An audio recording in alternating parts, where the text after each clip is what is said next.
It is way too early in the morning for this. Greetings, creatures and humans alike.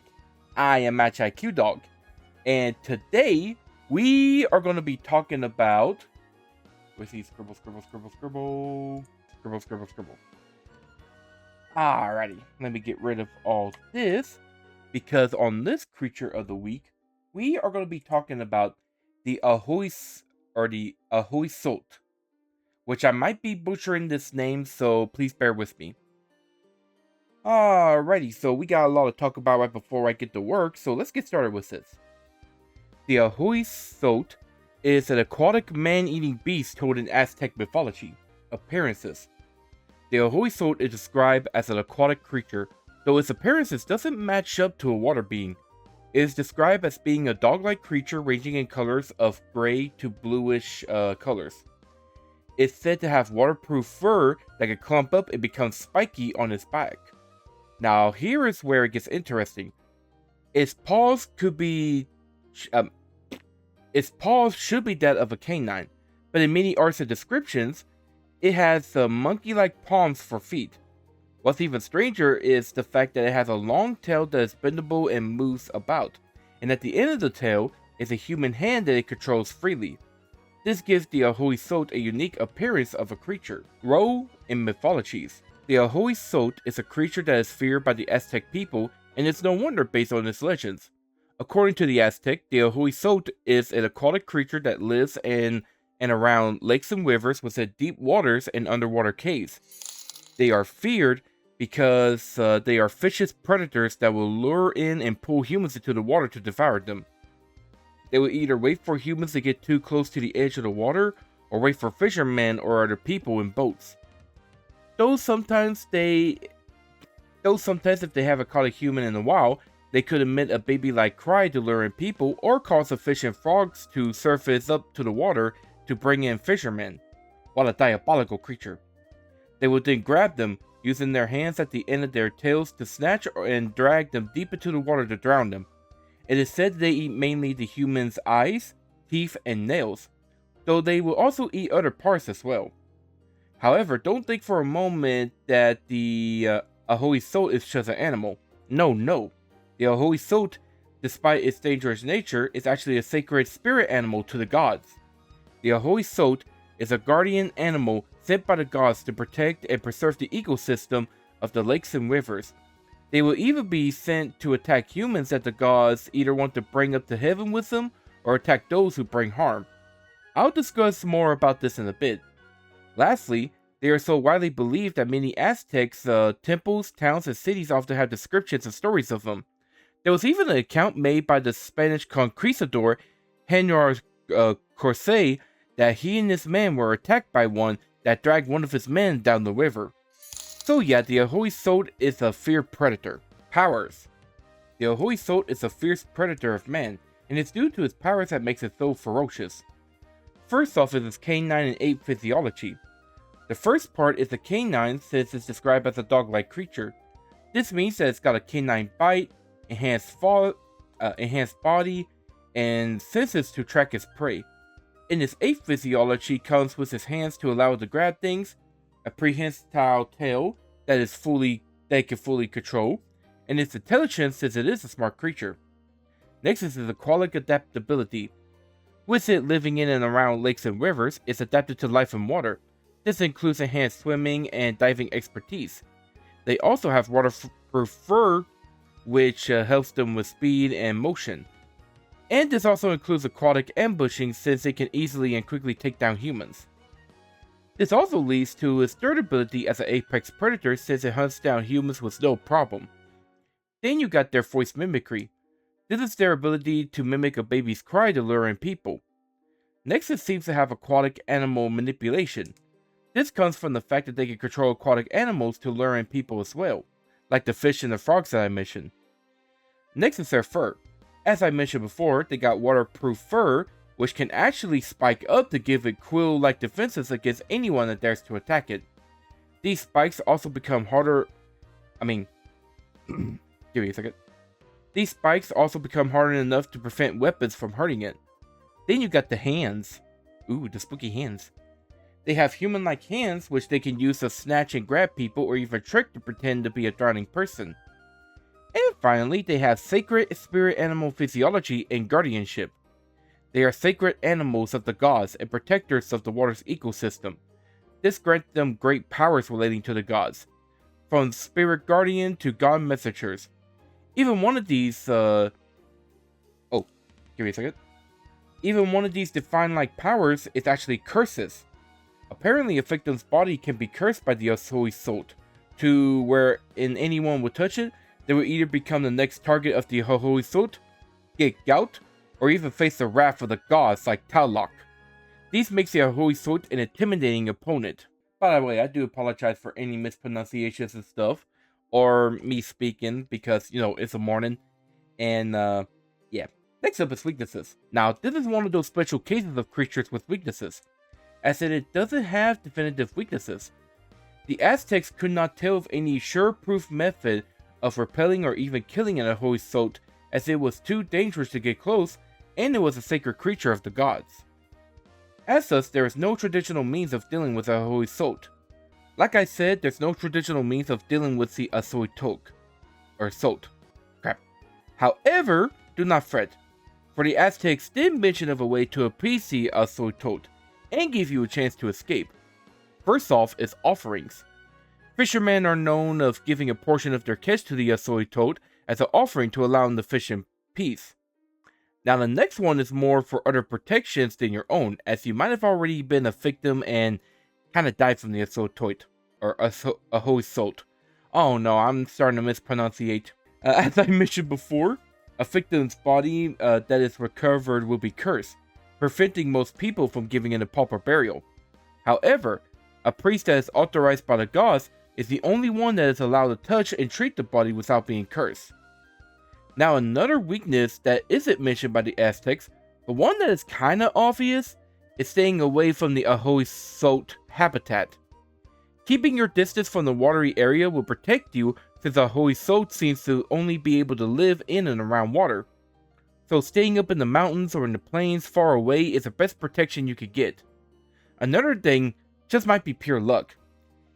If you happen to escape while being snatched, consider yourself very lucky. Although if you do escape, there is no way of knowing if you might be affected by the Ahuizotl's curse or not. Sadly, there is no way to protect yourself if you do get snatched. But with these, you might be able to prevent an attack from happening in the first place. Both Guardian and Man-Eater. The Ahuizotl is quite a unique creature.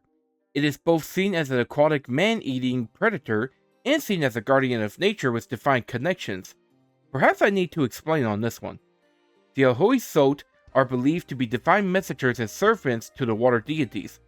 These include Tlaloc, the Aztec rain and fertility god, and Chalchiuhtlicue, which I might have butchered his name, so I do apologize, who is the Aztec goddess of water, rivers, and storms. They serve the gods by going to the lakes and rivers and act as the guardians. They serve to protect the ecosystem and the wildlife living there.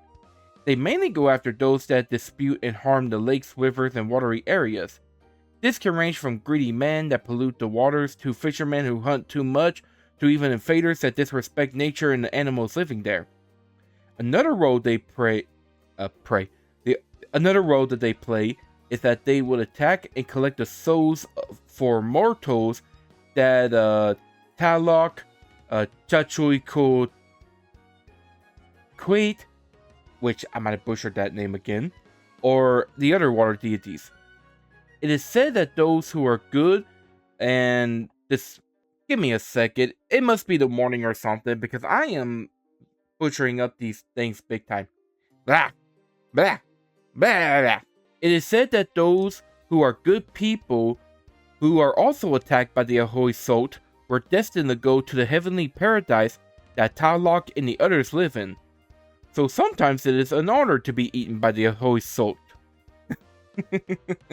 Yeah, well honored. And speaking of which, it seems that Ahuizotl have a great desire for humans as their main food source.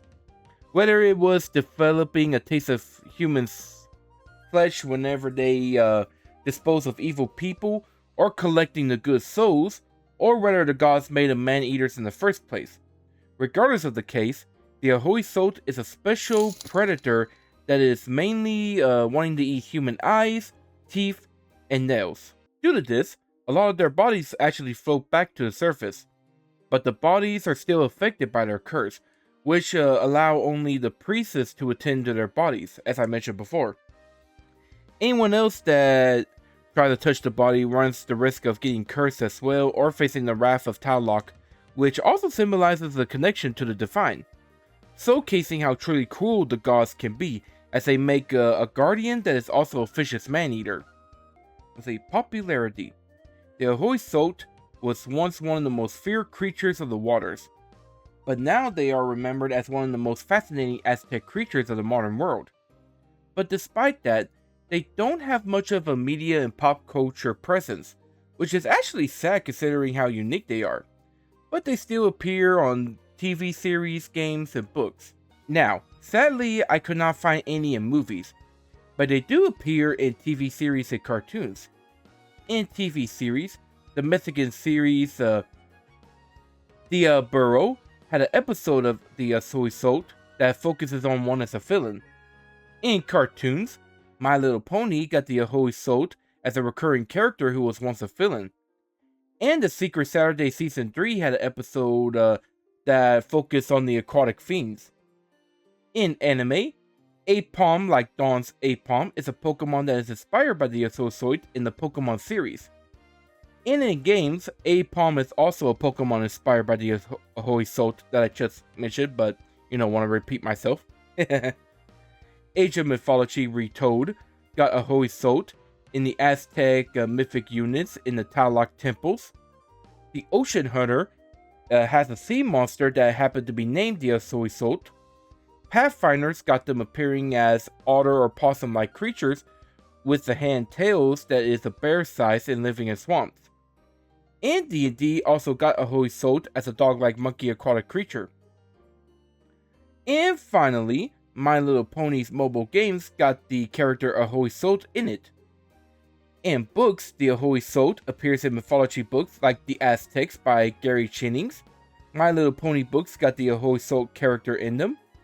And D&D mentions the Ahuizotl in their creature guides like the Fiend Folio.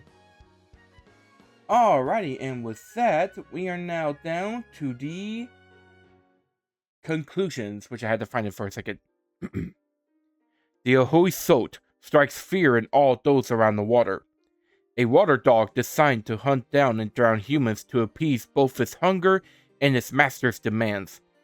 Whether you are a good civilian or a criminal, it does not matter for this guardian spirit animal. For when Tlaloc and Chalchiuhtlicue, sorry again for the mispronunciation, wants you, the Ahuizotl delivers. So watch around the waters of Mexico and be sure to have an offering in tow, or you'll meet a watery grave. And that concludes the Ahuizotl. So what do you guys think of these watery dog creatures? Do you really think that they're these vicious man-eaters? Do you think that they serve the gods well? Would you like to offer yourself up to the gods by this creature? Let me know in the comment section whenever I upload this on YouTube. Now, this is also where I'm going to give y'all a minute to ask any questions, just in case there's anything that I might have missed or y'all got a questions for this creature whatsoever. So I'm going to give y'all a minute. Can you tame them? Sadly, I don't think you're able to tame them. Mainly because of their nature for like eating your nails, eyes, and teeth and stuff. So I highly doubt that any humanoids will be able to tame these man-eaters. But that is a good question.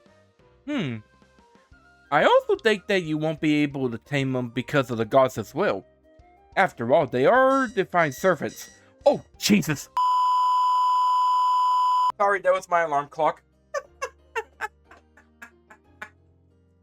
It was telling me to get my ass up. But yeah, Knight, that is a good question to ask about if you're able to tame them. But is there any other questions that you want to ask about these creatures?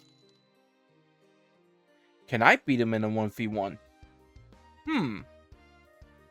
I mean, I pretty much have the power to transform into any mythical creature myself. So, I might be able to. Just depends on the situation at hand. And hey, Silver, how you doing? By the way, do you got any questions about the Ahuizotl? Which I know, there's a lot of stuff that we just missed out on the lessons and stuff, but if you got any questions, let me know. But yeah, going back to the fight.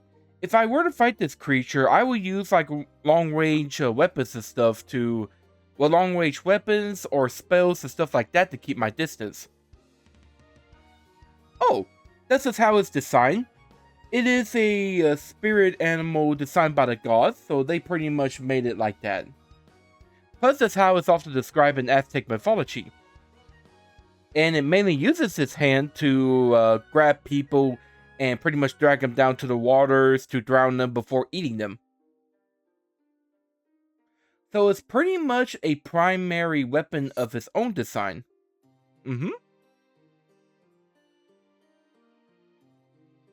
I would also assume that they would use his hand as well to kind of serve the gods as well. You know, kind of like fanning them or bringing them their foods and drinks and stuff like that. Which is very unique. Any other questions? Alrighty. Well, I don't think there's any other questions for this creature. So we're pretty much going to end the class with that. And that pretty much concludes our creature of the week. Oh, never mind. Looks like we do got a question. Oh no, I highly doubt that. So the thing is, it's like, these creatures are not known to have human level intelligence. They only have ape level intelligence at the most. So I highly doubt that they could do my job as both a feed tuber or an adventurer. Plus, I don't think these will make very good adventurers, considering the fact that they'll probably eat their clients. At most, I'd say us adventurers have to deal with these creatures if we happen to be around their habitats. Vicious little man-eaters and stuff, I tell you what. They can't serve the gods in different ways. But yeah. And with that, I think that concludes our creature of the week. Now, normally I would tease about the next creature, but the next mythical creature is so bizarre, I'm just going to have to show you a picture of it. That's how weird this creature is. Okay, give me just a second. Now, the next creature I'm going to be showing y'all, which is something... Oh, no, it's not Famp. I'm going to save that for a Halloween special. Yeah, I'm going to save that as a Halloween special, so make sure that you remind me about that night. But this is the creature that I'm going to be talking about in our next creature of the week. This is the next mythological creature we are going to be talking about. And yes, this is a real mythological creature that is told in mythologies. And it is one of the weirdest creatures I have ever come across. Yeah, I know, right? Which I'll go ahead and say the creature's name. That way y'all can have an idea of what we're dealing with next time. There we go. Normally I don't do this. I love to tease it for the next creature of the week. But this one is so weird that even if I were to tease it, y'all would get very confused. So yeah, next week we're going to be talking about the Boogoo. Which I hope y'all are excited for this one. You think Famp can beat that? I think so. It'll be a hilarious fight, that's for sure. But yeah, I'll try to talk about this creature either next week or something like that, because I already got all of his information wrote down. I just have to put it on here. But anyways, let's put him away. That way we don't have to worry about that. Oh, normally I would so like my creature stuff, but I changed it. Anywho. Yeah, sadly though, Looks like we're going to have to end off the class and stuff because I do got to get ready for work. So, with all that out of the way, thank you guys for coming on this fantastic Creature of the Week stream. I hope y'all had as much fun as I did as we got to learn about the Ahuizotl and their man-eating, God-serving, watery ways. And if you wish to see more streams like these, check me out on the TikTok, on the Twitch, on the Twitter, on the main YouTube channel, and the Game and React channel, and leave a like, subscribe, follow, notify, and all that kind of stuff. And I also want to give a special thanks to both Knight and Silver for stopping by and participating in the questions and all that. And with that, I bid the show adieu. So see you guys. So long. Bye-bye. Okay, bye. Oh, before I forget, I also want to mention the fact that I will be streaming later on tonight, as long as the Redder is good, and as long as the other people that I'm collabing with still wants to collab. Let me turn this down real quick, that way y'all can hear me. So yeah, I do plan on streaming later on. Now, of course, it'll be after my work and stuff, so I'll see y'all later on tonight. Until then, y'all take care. Bye!